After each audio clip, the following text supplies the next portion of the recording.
Oke, baik. Assalamualaikum warahmatullahi wabarakatuh dan selamat sore semuanya. Waalaikumsalam warahmatullahi wabarakatuh. Selamat sore. Yang terhormat Ibu Eri Larensafika, SIG MPH, dan yang terhormat dan saya banggakan teman-teman di ruang Zoom maupun di ruang kelas. Oke, pada sore hari ini izinkan perwakilan dari kelompok 1 menyampaikan dan mempresentasikan hasil analisis kami mengenai materi mineral yang terkait arsenik, selenium, dan iodin atau biasa disebut iodium. Slide selanjutnya. Oke, jadi kelompok 1 ini beranggotakan 10 orang. Yang pertama ada Anindya Sikirana, dan yang kedua ada Gasela Aurelia Zahra. Ya, kemudian tuh ada Angel Natalia Situmeyang, Nur Baiti Hairunisa, Nabila Laila, Ginting Rahel Elina, Nafa Anggraini, Nabila Jian Yusrina, Nur Fauzia, dan saya sendiri, Ahmad Zafirin Jaran Swageri.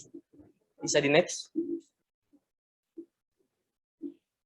Oke, jadi pada presentasi kelompok 1 ini kami akan membahas tentang yang pertama itu mengenai definisi dan sifat. Terus yang kedua ada fungsi dan angka kecukupan gizi harian. Ya, kemudian itu ada sumber dan mekanisme penyerapan, dan yang terakhir itu mengenai dampak ketidakseimbangan asupan. Next. Oke, mengenai materi definisi dan sifat dari mineral ini akan disampaikan oleh rekan saya, yaitu Nafa Anggraini. Kepada Nafa Anggraini, waktu dan tempat saya persilahkan. Baik, terima kasih Gary. Jadi definisi yang pertama yaitu definisi dari arsenik. Menurut Istarani dan Van de Besi, arsenik adalah metal yang mudah patah, berwarna keperakan dan sangat toksik. Di mana arsen ini terdapat di alam dalam jumlah sangat terbatas dan terdapat bersamaan dengan tembaga. Selanjutnya yaitu sifat dari arsenik. Sifat arsenik ini dibagi menjadi 2 sifat, yaitu sifat fisik dan sifat kimia. Pada sifat kimia, arsenik memiliki simbol atom As dengan nomor atom 33. Arsen ditemukan sebanyak 200 bentuk mineral dan secara fisik bersifat padat pada temperatur ruang dengan densitas 5,776 gram per cm kubik dan titik didih mencapai 603 derajat dan meleleh pada suhu 817 derajat. Selanjutnya yaitu definisi selenium. Selenium merupakan mineral pada konsentrasi rendah dalam rantai makanan yang penting untuk nutrisi manusia, sangat penting untuk sintesis protein dan aktivitas enzim glutation peroksidase. Selenium ini sendiri berperan dalam nutrisi manusia yang disebabkan peran selenositein asam amino sebagai komponen dari selenoprotein mamalia, diantaranya adalah glutation peroksidase. Sifat selenium sendiri juga dibagi 2, yaitu sifat kimia dan sifat fisik. Untuk sifat kimia, selenium memiliki nama atom Se dengan nomor atom 34, mempunyai total massa atom 78,96 gram per mol. Selenium juga memiliki unsur yang bersifat non-logam, namun masih tergolong sebagai metaloid karena memiliki sifat antara logam dan non-logam. Untuk sifat fisik, selenium mempunyai bentuk padatan semilogam dan memiliki warna abu-abu keunguan dengan struktur kimia berupa polimer trigonal. Selanjutnya yaitu definisi iodin. Iodin atau iodium merupakan unsur kimia yang terdapat pada tabel periodik yang memiliki simbol I dan nomor atom 53 yang tergolong pada unsur halogen, yang dimana terdapat dalam bentuk iodid dari air laut. Iodium murni sendiri diperoleh dengan mereaksikan kalium iodid dengan tembaga sulfat. Untuk sifat iodin, eh, iodin mempunyai sifat fisik berbentuk padatan berkilau berwarna hitam kebiruan dan dapat membentuk senyawa dengan banyak unsur dan mempunyai sifat menyerupai logam, bersifat mudah larut dalam kloroform, karbon tetraklorida atau karbon disulfid, yang kemudian dapat membentuk larutan berwarna ungu, tetapi iodium hanya sedikit yang larut dalam air. Selanjutnya akan dilanjutkan oleh teman sekelompok saya, Shashi, dipersilakan. Baik, terima kasih atas kesempatannya, Nafa. Selanjutnya masuk kepada fungsi dan angka kecukupan gizi harian arsenil, selenium, dan iodin. Next slide.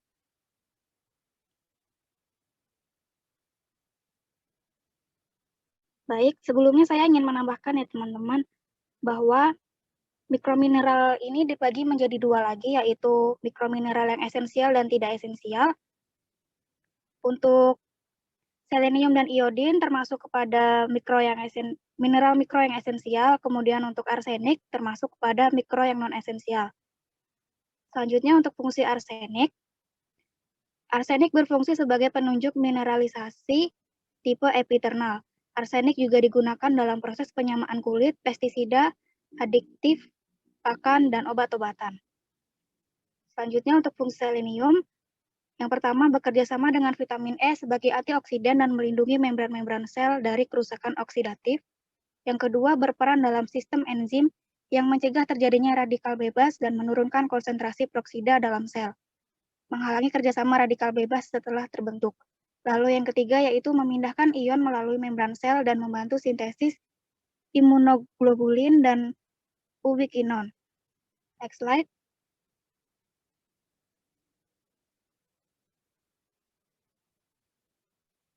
Lalu untuk fungsi iodin sendiri, ia memiliki fungsi primer sebagai bagian dari tiroksin, hormon tiroid yang mengatur pertumbuhan, perkembangan, reproduksi, dan kecepatan metabolisme, yaitu kecepatan pembakaran kalori, serta mengontrol kecepatan tiap sel menggunakan oksigen. Selain itu, iodin juga berfungsi untuk pembentukan sel darah merah serta fungsi otot saraf. Next slide. Selanjutnya ada angka kecukupan gizi, selenium, dan iodin harian yang kami dapat dari Peraturan Menteri Kesehatan Republik Indonesia Nomor 28 Tahun 2019 tentang angka kecukupan gizi yang dianjurkan untuk masyarakat Indonesia. Kemudian khusus untuk arsenik merupakan mineral yang tidak dibutuhkan dan tidak berguna bagi tubuh, yang mana ia termasuk kepada mikro mineral yang non-esensial, dan tidak ada aturan yang menganjurkan konsumsi kebutuhan kecukupan harian kandungan arsenik. Namun untuk selenium dan iodin, ada angka kecukupan gizinya, yang mana untuk bayi untuk usia 0 sampai 9 tahun, angka kecukupan gizi seleniumnya yaitu 7 sampai 22 mikrogram. Untuk umur 0 sampai 9 tahun, untuk angka kecukupan gizi iodin hariannya sekitar 10 sampai 120 mikrogram. Kemudian untuk kelompok umur laki-laki usia 10 sampai 80 tahun lebih, angka kecukupan gizi selenium sekitar 22 sampai 29 mikrogram. Kemudian untuk laki-laki dengan kelompok umur 10 sampai 80 tahun ke atas, angka kecukupan gizi harian iodin adalah di antara 120 sampai 150 mikrogram.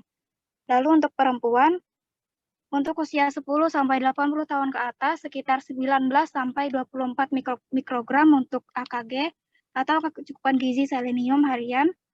Lalu untuk perempuan pada usia 10 sampai 80 tahun ke atas, angka kecukupan gizi harian iodin sekitar 120 sampai 150 mikrogram. Baik, selanjutnya.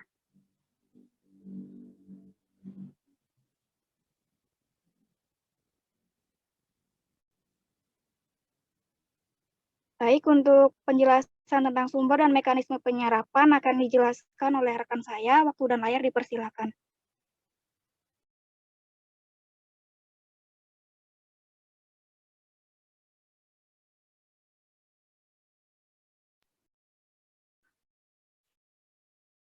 Oke, mengenai sumber dan mekanisme penyerapan nih. Yang pertama itu kita masuk ke bagian materi sumber. Pada sumber arsenik ini berada dalam tubuh manusia yang berasal dari makanan dan minuman yang dikonsumsi dengan konsentrasinya yang tertinggi itu ditemukan pada seafood seperti ikan dan krustasi. Kemudian tuh arsen ini berada di dalam tanah yang kadarnya itu tertinggi dalam bentuk amalgam tembaga, timah hitam, perak, dan bentuk sulfida dari emas. Bisa di next. Oke, kemudian ini adalah sumber dari iodium nih, yang dimana tuh sumber iodium ini nih berasal dari makanan laut, roti, kacang Brazil, dan telur. Selain itu daging, roti, telur, unggas, sereal, bawang-bawangan, dan biji-bijian juga mengandung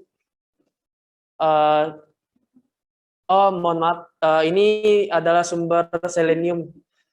Jadi sumber selenium itu, saya ulangin ya, jadi sumber selenium itu adalah makanan laut, roti, kacang Brazil, dan telur.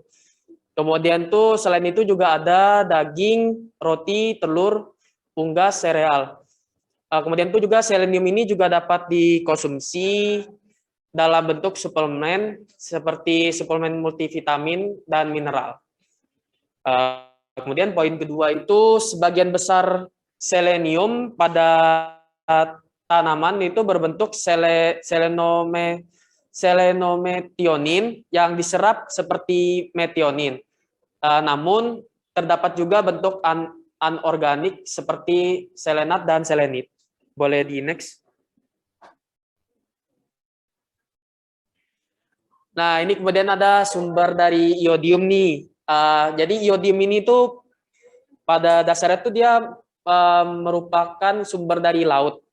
Sumbernya itu dari laut gitu. Yang dimana itu iodium ini terkandung di dalam ikan, udang, kerang, dan ganggang laut. Selain itu, terdapat juga pada garam beriodium, adonan roti, produk unggas, serta tanaman yang ditanam di tanah yang kaya akan iodium. Kemudian tuh kandungan iodium pada makanan juga dipengaruhi oleh letak geografis, musim, dan cara memasak makanan tersebut. Bisa di next. Nah, ini kita masuk ke bagian materi mekanisme penyerapan arsenik nih. Yang dimana tuh arsen ini terdapat di dalam terdapat di alam dalam jumlah yang sangat terbatas dan terdapat bersamaan tembaga atau tembaga itu dalam simbol kimianya tuh Cu. Kemudian tuh absorpsi terjadi dengan alat angkut protein pengikat tembaga metallothionin yang juga berfungsi dalam absorpsi seng dan kadmium. Kemudian tuh jumlah tembaga yang diabsorpsi diduga dipengaruhi oleh banyaknya metallonin di dalam sel mukosa usus halus. Kemudian transport tembaga ke hati terutama menggunakan alat angkut albumin dan transkuperin. Setelah itu penyimpanan sementara tembaga itu dia di dalam bentuk kompleks albumin tembaga. Setelah itu simpanan dalam hati berupa metallothionin atau seruloplasmin yang dimana itu tembaga diangkut di ke seluruh tubuh oleh seruloplasmin dan transkuperin. Kemudian tembaga ini juga dikeluarkan dari hati sebagai bagian dari empedu. Yang terakhir tuh di dalam saluran cerna tembaga dapat diabsorpsi kembali atau dikeluarkan dari tubuh bergantung kebutuhan tubuh masing-masing manusia. Dan pengeluaran melalui empedu itu meningkat bila terdapat kelebihan tembaga di dalam tubuh. Oke, untuk materi yang selanjutnya ini nanti akan kami share di grup dan makalahnya juga. Kemudian itu ada materi mengenai dampak ketidakseimbangan asupan. Untuk materi ini akan disampaikan oleh rekan saya, yaitu Ginting Rahel Elina. Kepada Ginting Rahel Elina, waktu dan tempat saya persilahkan. Baik, selanjutnya ada dampak ketidakseimbangan asupan arsenik, selenium, dan iodin. Lanjut, kelebihan asupan arsenik yang pertama ada risiko terkena kanker paru-paru, kanker hati, kanker kulit, kanker kandung kemih, dan kanker prostat. Yang kedua, menyebabkan gangguan pada sistem endokrin. Yang ketiga, mudah terkena penyakit diabetes. Yang keempat, berisiko terhadap penyakit jantung. Lanjut, kelebihan asupan selenium yaitu kerusakan saraf, diare yang menandakan adanya gangguan pada pencernaan, bau mulut atau napas tak sedap, tubuh letih dan lesu, dan lain-lain. Lanjut, kelebihan asupan iodin yang pertama ada hipertiroidisme, yang kedua Graves, yang ketiga toksik multinodular goiter, dan keempat ada kanker tiroid. Lanjut, selanjutnya ada kekurangan asupan arsenik. Menurut buku ajar dasar gizi, belum ditemukan dampak atau penyakit yang ditimbulkan akibat dari kekurangan mengonsumsi arsenik. Lanjut, selanjutnya ada kekurangan asupan selenium. Yang pertama ada meningkatkan resiko katarak, kedua mengganggu fungsi pembuluh darah dan penyakit jantung dan stroke, yang ketiga ada penyakit Keshan, dan keempat ada penyakit Kassenbeck. Lanjut, dan terakhir ada kekurangan asupan iodin. Yang pertama ada hipertiroid, dan kedua penyakit gondok, yang terakhir ada kretinisme. Saya serahkan kembali kepada Gary.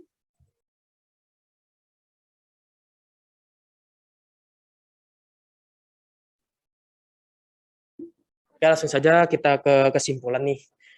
Jadi kesimpulan dari pemaparan materi yang sudah kami sampaikan itu adalah mineral mikro. Mineral mikro adalah zat non esensial yang dibutuhkan dalam jumlah sedikit oleh tubuh, yang apabila jika kekurangan atau kelebihan akan menyebabkan kondisi fisik memburuk atau bisa dikatakan itu biasa sakit gitu.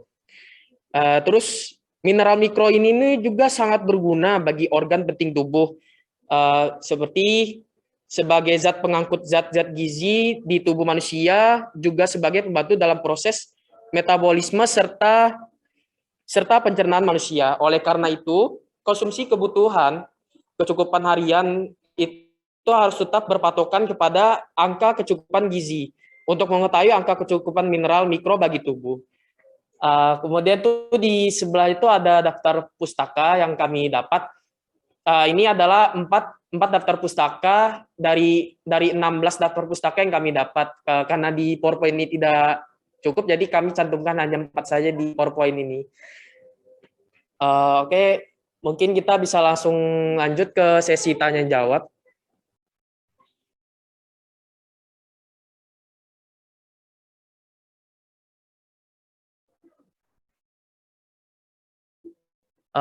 Ya bisa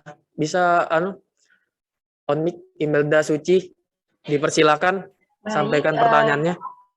Baik, izin bertanya. Beras kan termasuk mengandung kadar arsenik. Nah, sedangkan itu adalah makanan pokok kita. Nah, tapi di sisi lain arsenik ini berbahaya bagi tubuh. Lalu apakah ada cara menurunkan kadar arsenik pada beras? Baik, itu saja.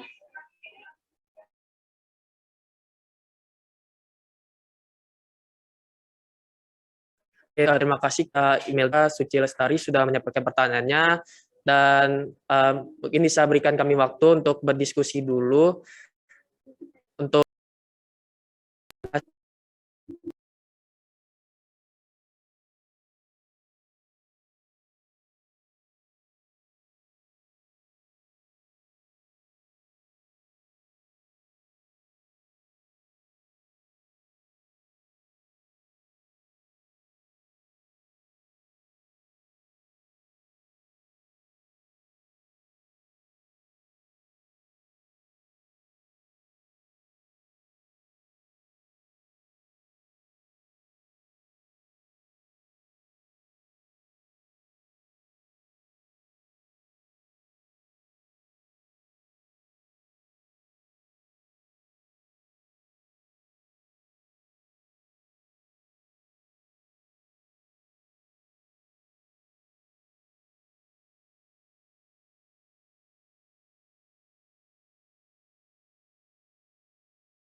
Baik, izin masuk.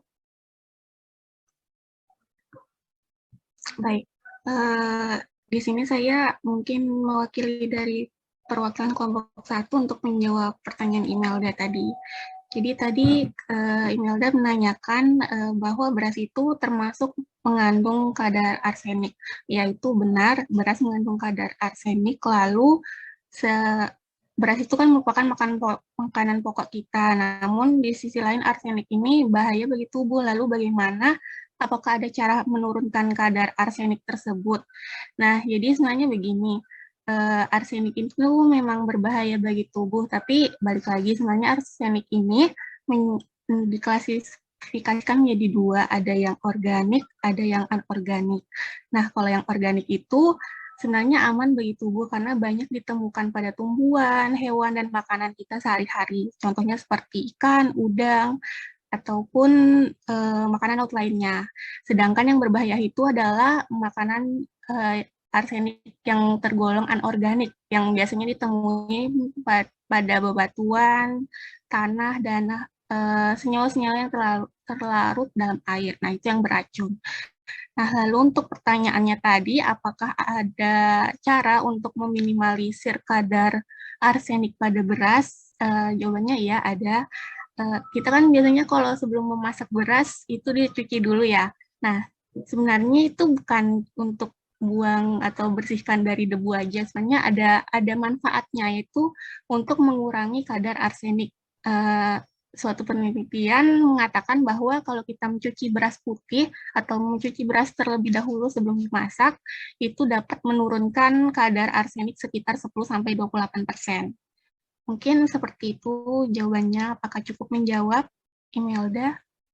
Baik, cukup menjawab, Bethel. Terima kasih. Baik, mungkin jika jawabannya ada kesalahan bisa diperbaiki atau diluruskan lagi kepada Ibu Eri. Mungkin itu saja, terima kasih.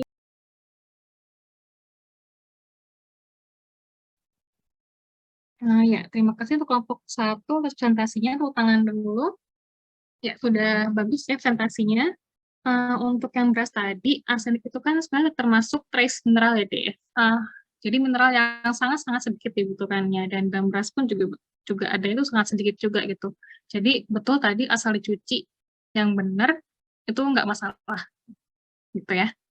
Oke, ya, lanjut kelompok 3 tentang zinc, zat besi, dan tembaga.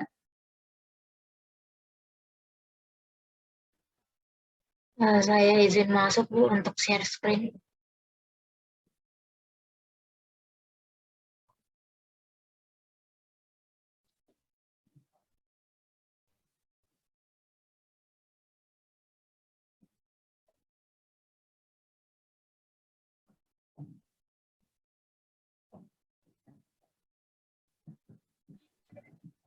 Sudah mengambil dapat.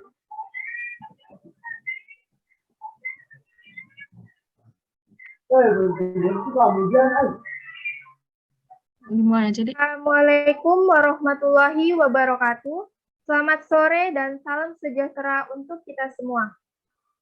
Yang terhormat Ibu Eri Laren Safika, SGZ MPH, selaku dosen pengampu mata kuliah dasar Ilmu Gizi Kesehatan Masyarakat dan teman-teman kelas 2021A yang luar biasa. Jadi, di sini kelompok kami akan membahas tentang 3 poin mikromineral terkhusus bagian zinc, zat besi, dan sulfur. Baik, bisa next.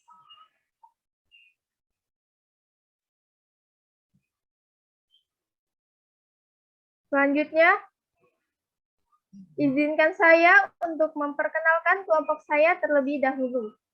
Yang pertama ada Althea Inoya Adristi, yang kedua ada Anissa Haulia Hasmi, yang ketiga ada saya sendiri, Dwita Wulandari, ada Fatehatus Paramita, M. Farden Ramadan, Melani Putri Hapsari, Stella Alifka Ramadhani, dan yang terakhir ada Wanda Febrianti. Next.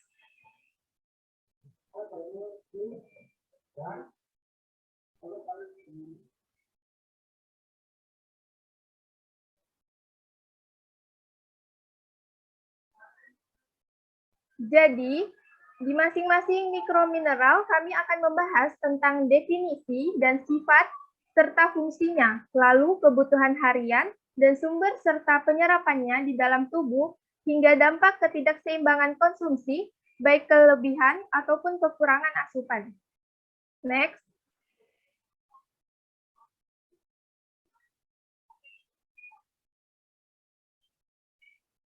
Untuk penjelasan lebih lanjut, mari kita simak presentasi kami pada hari ini.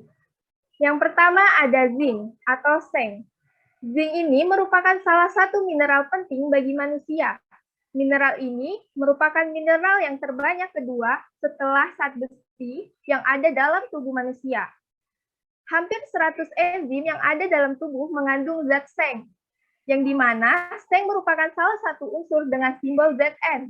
Memiliki nomor atom 30, massa atom 65,37 gram per mol, konfigurasi elektron AR 3D104S2 dan terdapat pada golongan 2B unsur transisi di dalam tabel periodik. Next. Masuk ke sifat zinc. Di sini ada terbagi menjadi dua, yaitu sifat fisika dan sifat kimia. Yang sifat fisikanya, zinc ini atau seng merupakan logam keras dan rapuh, kebanyakan suhu namun menjadi dapat ditempa antara 100 dengan 150 derajat Celcius. Di atas 210 derajat Celcius, logam ini kembali menjadi rapuh dan dapat dihancurkan menjadi bubuk dengan memukul-mukulnya. Seng juga mampu menghantarkan listrik. Dibandingkan dengan logam-logam lainnya, seng memiliki titik lebur 420 derajat Celcius dan titik didih 900 derajat Celcius yang relatif rendah. Dan sebenarnya pun, titik lebur seng merupakan yang terendah di antara semua logam-logam transisi selain raksa dan kadmium. Yang kedua ada sifat kimiawinya. Di sini, seng memiliki konfigurasi elektron dan merupakan unsur golongan 12 tabel periodik. Seng di sini cukup reaktif dan merupakan reduktor yang kuat. Yang kedua, dia merupakan permukaan logam seng murni dengan cepat mengusam, membentuk lapisan seng karbonat seketika berkontak dengan karbon dioksida. Lapisan ini membantu mencegah reaksi lebih lanjut dengan udara dan air. Sifat kimiawi seng mirip dengan logam-logam transisi periode pertama seperti nikel dan tembaga. Ia bersifat diamagnetik dan hampir tak berwarna. Jari-jari ion seng dan magnesium juga hampir identik, oleh karenanya garam kedua senyawa ini akan memiliki struktur kristal yang sama. Pada kasus di mana jari-jari ion merupakan faktor penentu, sifat-sifat kimiawi keduanya akan sangat mirip. Seng cenderung membentuk ikatan kovalen berderajat tinggi. Ia juga akan membentuk senyawa kompleks dengan pendonor N- dan S-. Senyawa kompleks seng kebanyakan berkoordinasi 4 ataupun 6, walaupun koordinasi 5 juga diketahui ada. Baik, untuk slide selanjutnya akan dilanjutkan oleh rekan saya. Baik, terima kasih Wulan. Masuk ke fungsi zinc. Jadi zinc ini dibutuhkan oleh berbagai organ tubuh, seperti kulit, mukosa saluran cerna, dan hampir semua sel memerlukan zinc. Zinc sangat dibutuhkan untuk menjaga kesehatan secara optimal.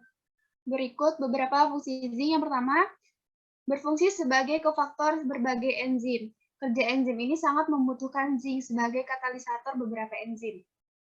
Sebanyak lebih dari 300 enzim memerlukan zinc seperti enzim dehidrogenase, superoksida dismutase, alkalin fosfatase, dan lainnya.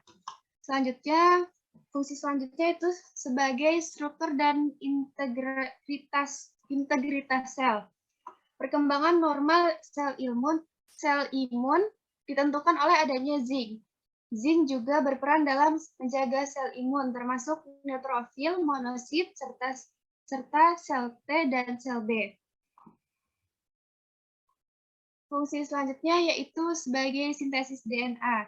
Dalam biosintesis DNA, zinc berperan sebagai aktivator enzim kolagen sintase, yaitu enzim yang berperan dalam biosintesis kolagen dan meningkatkan perbaikan jaringan. Fungsi selanjutnya sebagai penyimpanan dan pengeluaran hormonal. Dalam pertumbuhan dan pembelahan sel juga memerlukan peran dari zinc. Selain itu, perkembangan seksual, produksi sperma yang sehat, pembentukan embrio, serta pengaktifan hormon selama kehamilan juga menjadi peranan atau fungsi dari zinc.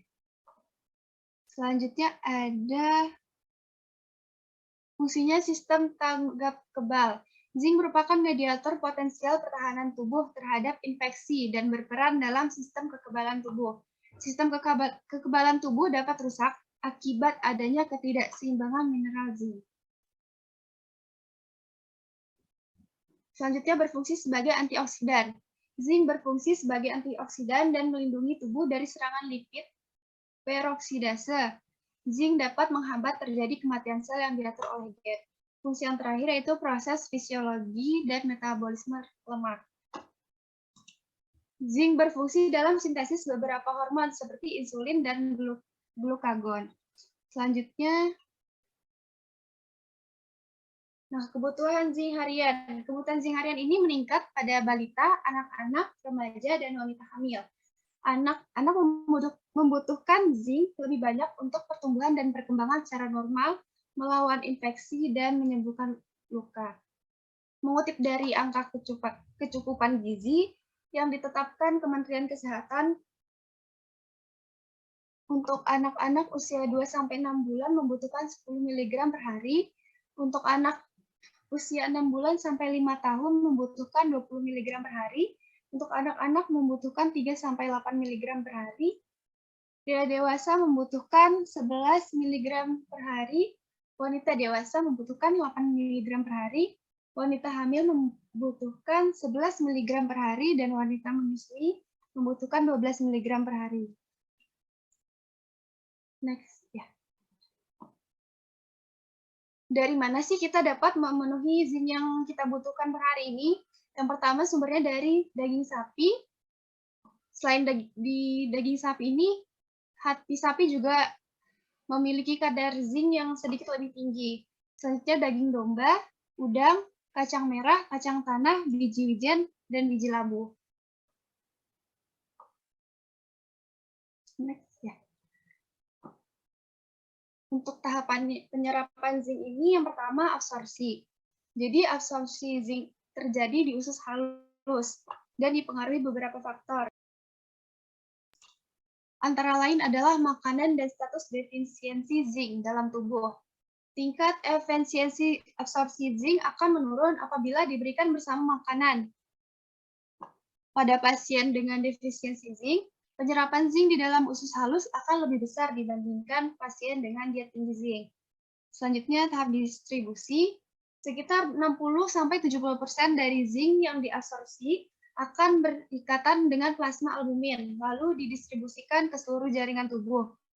Zinc terutama terdistribusi pada hati, paru, otot, tulang, mata, cairan prostat, dan ginjal. Selanjutnya, tahap metabolisme didahului oleh proses penyerapan, baik dari makanan ataupun obat-obatan dalam bentuk ion bebas.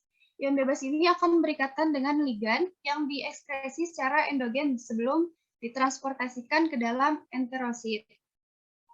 Selanjutnya tahapan eliminasi. Ekskresi zinc terutama terjadi melalui traktus gastrointestinal lewat sekresi intestinal dan sekresi biliar.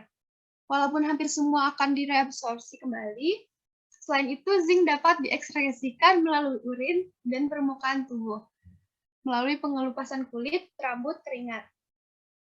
Selanjutnya, tahapan resistensi. Sebenarnya belum ada data resistensi zinc, namun efektivitas absorpsi zinc akan menurun pada orang dengan status kadar zinc yang normal atau sedang menjalani diet tinggi zinc. Selanjutnya, defisiensi zinc ini terjadi apabila asupan seng tidak cukup. Jadi penyerapan seng terganggu. Defisiensi seng juga terjadi akibat adanya penyakit yang mempengaruhi penyerapan seng dalam usus seperti penyakit lambung, sakit pada usus, dan diabetes kronis.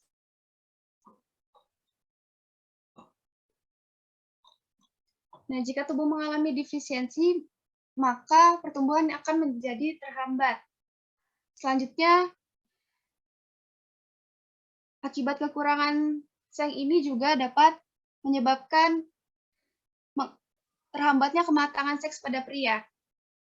Dan yang terakhir, terganggunya sistem pencernaan. Lalu dampak yang diakibatkan karena kelebihan zinc yaitu gejala keracunan seng. Walaupun keracunan seng ini jarang terjadi seperti mual, muntah, nyeri, diare, keracunan ini bisa disebabkan karena menghirup limbah industri. Pria yang mengonsumsi lebih dari 100 mg zinc per hari mempunyai risiko kanker prostat karena zinc ini mampu meningkatkan kadar testosteron dalam darah yang kemudian dapat memicu kanker. Dampak selanjutnya itu menyebabkan terjadinya perubahan metabolik karena kadar seng yang tinggi dapat menghambat pembentukan sel darah dan menekan sistem imun. Itulah mengapa tadi dibahas mengenai konsumsi zinc harian, karena jika kekurangan maupun kelebihan mengonsumsi zinc mempunyai dampak yang buruk bagi kesehatan. Untuk pembahasan selanjutnya mengenai zat besi yang akan dijelaskan oleh rekan saya. Persilakan. Baik, selanjutnya yaitu zat besi. Zat besi merupakan suatu komponen dari berbagai enzim yang mempengaruhi seluruh reaksi kimia yang penting dalam tubuh. Zat besi juga merupakan komponen dari hemoglobin yang memungkinkan sel darah merah membawa oksigen dari mengantarkannya ke jaringan tubuh. Zat besi ini merupakan mikroelemen yang esensial bagi tubuh dan diperlukan dalam pembentukan darah, yaitu dalam sintesa hemoglobin. Boleh di next. Baik, selanjutnya untuk memenuhi kebutuhan guna pembentukan hemoglobin tadi, sebagian besar zat besi yang berasal dari pemecahan sel darah merah itu akan dimanfaatkan kembali, baru kekurangannya itu harus dipenuhi dan diperoleh melalui makanan. Nah, taraf gizi besi bagi seseorang sangat dipengaruhi oleh jumlah konsumsinya melalui makanan, bagian yang diserap melalui saluran pencernaan, cadangan zat besi dalam jaringan, ekskresi, dan kebutuhan tubuh. Kandungan besi dalam tubuh wanita itu sekitar 35 mg per kilogram berat badan, dan pada laki-laki 50 mg per kilogram berat badan, 70%-nya terdapat di dalam hemoglobin, dan 25%-nya merupakan besi cadangan yang terdiri dari ferritin dan hemosiderin yang terdapat dalam tubuh, 0,5 hingga 1,5 gram pada laki-laki dewasa, dan 0,3 hingga 1 gram pada wanita dewasa. Boleh di next. Baik, selanjutnya ada 5 fungsi zat besi. Yang pertama yaitu metabolisme energi. Tubuh akan mendapat energi dari makanan yang dimakan, kemudian dalam proses penyerapan makanan tersebut diproses menjadi enzim. Proses menjadi enzim ini memerlukan peran dari zat besi sebagai komponen pembentukan enzim. Fungsi yang kedua yaitu meningkatkan kemampuan belajar. Nah, zat besi ini berperan dalam meningkatkan kecerdasan anak dan juga kemampuan anak dalam belajar. Zat besi ini juga berperan dalam perkembangan otak anak. Maka dari itu, zat besi menjadi nutrisi yang perlu untuk dipenuhi. Selanjutnya yaitu sistem kekebalan. Nah, zat besi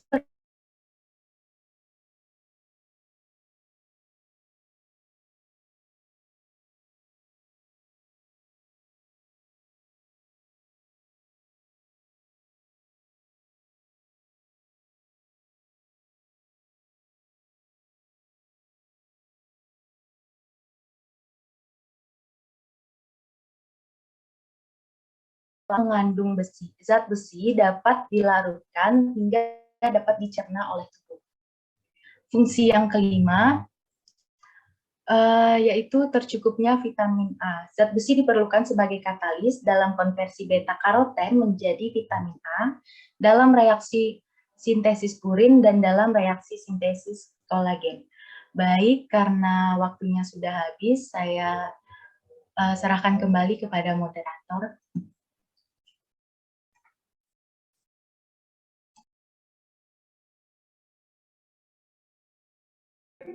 Baik, bagi teman-teman yang ingin bertanya bisa langsung raise hand.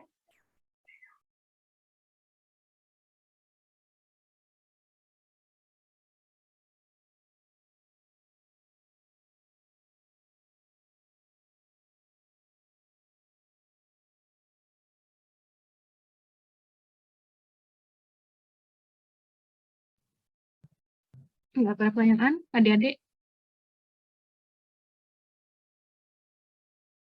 Yang dari kelas cukup, Ibu.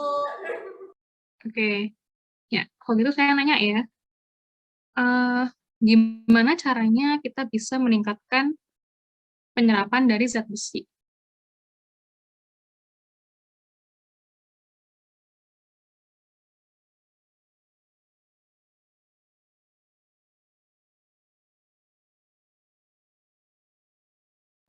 Ibu, mohon maaf, apakah pertanyaannya boleh diulang?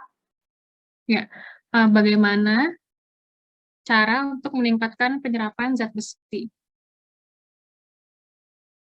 Ini faktor apa saja ya Kak yang bisa meningkatkan penyerapan dari zat besi?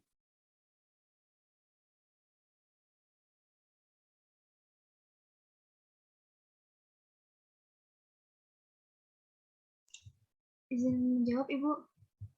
Ya. Mungkin dengan mengonsumsi makanan tinggi zat besi. Jawab. Ya, gimana siapa yang mau jawab?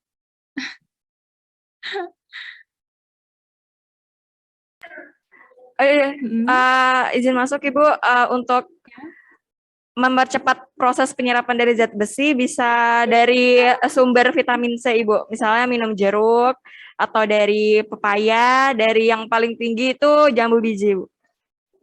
Karena Iya, ada betul sekali ya. kalau untuk yang memperlambat itu ada kopi, ada teh, ada coklat karena ada zatamin.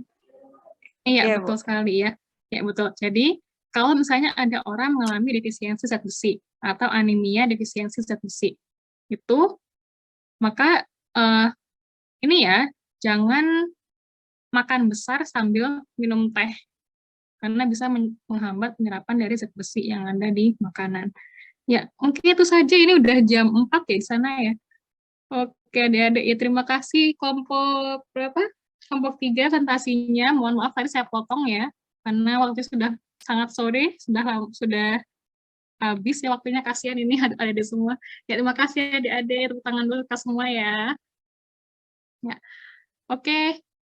Untuk makalah nanti dikirimkan ke saya maksimal Senin ya, Dek ya. Jadi kalau ada yang kurang lengkap silakan dirapikan dulu. Nanti sekalian saya juga mengirimkan materi. Boleh kalian lihat-lihat dari situ ya. Oke. Ya, udah itu saja dari saya. Terima kasih Adik ya. Saya izin berdiri. Assalamualaikum warahmatullahi wabarakatuh.